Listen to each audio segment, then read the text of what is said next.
સુરેન્દ્રનગર જિલ્લામાં સ્થાનિક સ્વરાજ્યની સંસ્થાઓની ચૂંટણી સંપન્ન થઈ ગઈ છે। 44 ડિગ્રી તાપમાન વચ્ચે પણ લોકશાહીના આ પર્વમાં મતદારોએ પોતાના મતાધિકારનો ઉપયોગ કર્યો હતો। નગરપાલિકામાંથી મહાનગરપાલિકા બનેલી સુરેન્દ્રનગર મહાનગરપાલિકાની આ પ્રથમ ચૂંટણી હતી, જેમાં કુલ 13 વોર્ડની 52 બેઠકમાંથી 3 બેઠક અગાઉ ભાજપને બિનહરીફ મળી ગઈ હતી। 49 બેઠક ઉપર 136 ઉમેદવારો વચ્ચે ચૂંટણી જંગ જામ્યો હતો।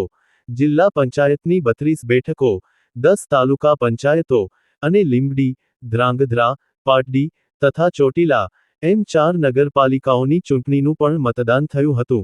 થાનગઢ નગરપાલિકાના વોર્ડ નંબર 1ની પેટા ચૂંટણી પણ યોજાઈ હતી। જિલ્લા પંચાયત, તાલુકા પંચાયતો, નગરપાલિકાઓ અને મહાનગરપાલિકાની કુલ મળીને 339 બેઠકોના 939 જેટલા ઉમેદવારો માટે 1329 મતદાન મથકો પર મતદાન થયું હતું, જેમાં 80 વર્ષના વૃદ્ધ મતદાર અને 18 વર્ષના પ્રથમ વખત મતદાન કરનાર યુવા મતદારે પણ ઉત્સાહપૂર્વક મતદાન કર્યું હતું। પ્રથમ વખત મતદાન કરનાર વાગ્મી ભટ્ટે જણાવ્યું કે, મારું નામ વાગ્મી ભટ્ટ છે। મેં આજે મહાનગરપાલિકાની ચૂંટણીમાં પ્રથમ વખત વોટ આપ્યો છે, જે મારી કાયદાકીય હક છે, જે તમે બધા પણ બજાવો। બીજી તરફ વયોવૃદ્ધ મતદારો, દિવ્યાંગ મતદારોએ પણ જોશભેર મતદાન કર્યું હતું।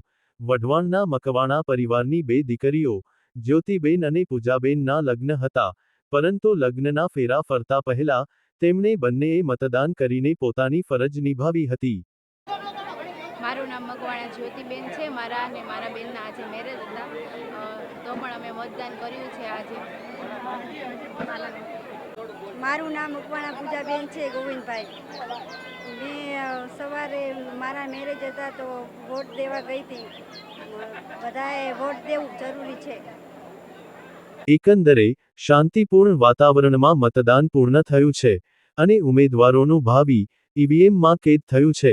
ત્યારે હવે મતદારોએ કોને પસંદ કર્યા, કોણ વિજય પતાકા લહેરાવશે, તે 28મી એપ્રિલ મંગળવારે ખબર પડશે। હવે સૌને મત ગણતરીના દિવસની રાહ રહેશે।